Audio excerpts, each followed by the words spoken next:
আমাদের সবচেয়ে গুরুত্বপূর্ণ কাজ হচ্ছে একটি অবাধ সুষ্ঠু নির্বাচন আয়োজনের মধ্য দিয়ে নির্বাচিত সরকারের কাছে দায়িত্ব হস্তান্তর। আমরা রাজনৈতিক দলগুলোর সঙ্গে আমাদের নিয়মিত যোগাযোগ অব্যাহত রেখেছি, বিভিন্ন ইস্যুতে তাদের মতামত নিয়ে যাচ্ছি। সরকারের সিদ্ধান্ত গ্রহণে এসব মতামত অনেকাংশে প্রতিফলিত হচ্ছে। চলমান সংস্কার প্রক্রিয়ায় তাদের প্রতিটি মতামত সক্রিয়ভাবে বিবেচনায় নেওয়া হচ্ছে। আমরা আশা করছি নির্ধারিত সময়ে ডিসেম্বর জানুয়ারির মধ্যেই সংস্কার কমিশনগুলো তাদের সুপারিশমালা সরকারের কাছে পেশ করতে পারবে। তাদের সুপারিশ নিয়ে আমরা রাজনৈতিক দলগুলোর সঙ্গে ক্রমাগতভাবে আলোচনায় বসব। সকলের ঐক্যমত্যের ভিত্তিতেই আমরা সংস্কার প্রস্তাব চূড়ান্ত করব। নির্বাচন কবে হবে এই প্রশ্ন আপনাদের সবার মনেই আছে, আমাদের মনেও সারাক্ষণ আছে। আপনারা লক্ষ্য করেছেন নির্বাচন আয়োজনের লক্ষ্যে আমরা প্রয়োজনীয় পদক্ষেপ নিতে শুরু করেছি। কয়েকদিনের মধ্যে নির্বাচন কমিশন গঠন হয়ে যাবে। তারপর থেকে নির্বাচন আয়োজন করার সমস্ত দায়িত্ব তাদের উপর বর্তাবে। নির্বাচন কমিশন ভোটার তালিকা হালনাগাদ সহ আরও কিছু কাজ শুরু করে দিতে পারবে, যা একটা অবাধ নির্বাচনের সাথে সরাসরি সম্পৃক্ত।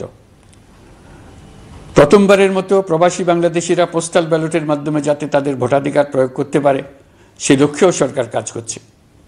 তবে আমরা মনে করি না যে একটা নির্বাচন কমিশন গঠন করে দিলেই নির্বাচন আয়োজনে আমাদের দায়িত্ব শেষ। রাষ্ট্র ব্যবস্থায় সংস্কার আমাদের এই সরকারের অন্যতম অঙ্গীকার। আপনারাই আমাদেরকে এই ম্যান্ডেট দিয়েছেন।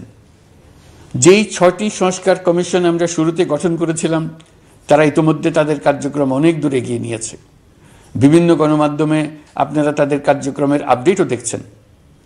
কয়েকটি সংস্কার কমিশন ডিজিটাল প্ল্যাটফর্ম গঠন করেছে। আমার অনুরোধ আপনারা এই প্ল্যাটফর্মে উৎসাহ সহকারে আপনাদের মতামত জানাতে থাকুন। প্রথম 6টি সংস্কার কমিশনের মধ্যে একটি হলো নির্বাচন সংস্কার কমিশন। নির্বাচন অনুষ্ঠানের জন্য এই কমিশনের সুপারিশমালা অত্যন্ত জরুরি। তাদের প্ল্যাটফর্মে যান, আপনার মতামত খোলাখুলিভাবে তুলে ধরুন। আপনি দেশের মালিক, আপনি বলে দিন আপনি কি চান, কিভাবে চান। নির্বাচন নিয়ে আপনাদের সকল বক্তব্য বিনা দ্বিধায় বলতে থাকুন। আপনার মনের কথা তুলে ধরুন। আমার অনুরোধ সংস্কারের কথাটাও একই সঙ্গে বলুন। সংস্কারকে পাশ কাটিয়ে যাবেন না। নির্বাচনের কথা বলার সঙ্গে নির্বাচন ও অন্যান্য ক্ষেত্রে সংস্কারের কথাটিও বলুন।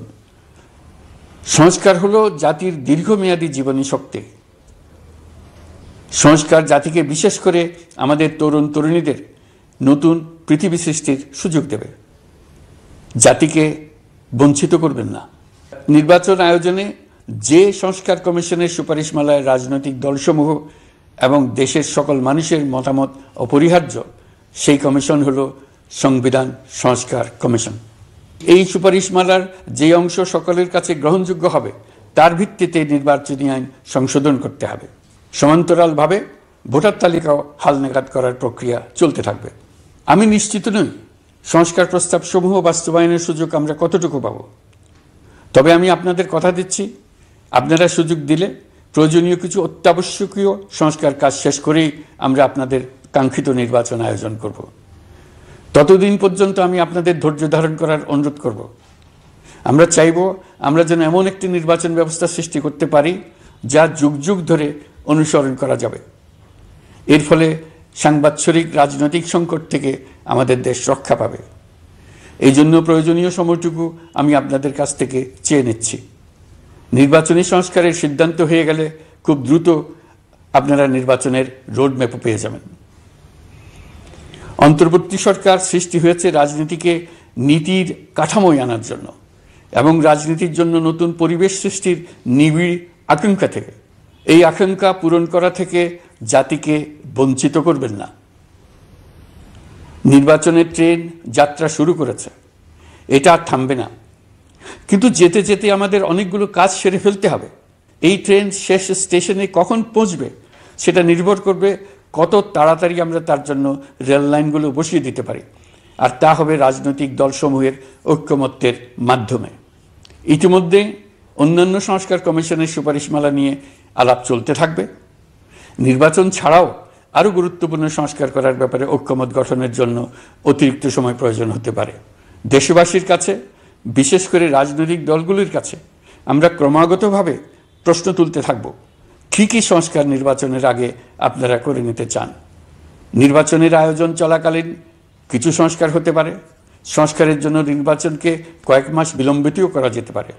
আমরা দুদিন পরে চলে যাব, কিন্তু আমাদের মাধ্যমে জাতির জন্য যে ঐতিহাসিক সুযোগ সৃষ্টি হলো, সেই সুযোগটা যেন কোনো রকমই হাতছাড়া করে না দিই, এটার ব্যাপারে দৃঢ় থাকার জন্য আমি দলমত, নারী পুরুষ, ধর্ম, তরুণ, বৃদ্ধ, ছাত্র, ব্যবসায়ী, শ্রমিক, কৃষক নির্বিশেষে সবার কাছে আহ্বান জানাচ্ছি। আশা করি আপনারা আমার এই আবেদন গ্রহণ করবেন।